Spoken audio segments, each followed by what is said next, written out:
আপনার ভাইয়ের চার্জশিট তৈরি হয়ে গেছে। তোমার সাহস হলো কি করে আমার ভাইকে চার্জশিট দেবার? আমার খাবে, আমারই পড়বে, আবার আমার ভাইকেই লোকাবে ভরবে। আমি যে খাবারটা খাই সেটা আপনার বউ তৈরি করে দেয় না, আর আমি যে পোশাকটা পরে আছি সেটা সরকারের দেওয়া।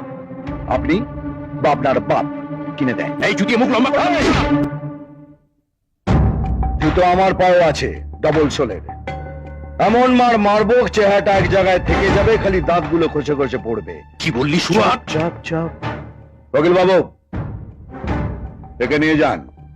নিজেকে শোধরাবার একটা সুযোগ দিই আমি। পরের বার হসপিটালে দেখা হবে, আর তারপরে বার মর্গে। স্যার, আমাকে হাসপাতালে বা মর্গে পাঠাবার আগে নিজে কোথায় যাবে সেটা ভেবে দেখো। এমন জায়গায় ট্রান্সফার করে দেবো না 10 বছর নিজের বউয়ের মুখ দেখতে পাবে না।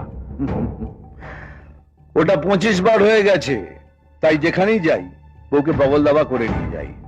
একটা কথা শোনো, আমার ট্রান্সফারের কথা না ভেবে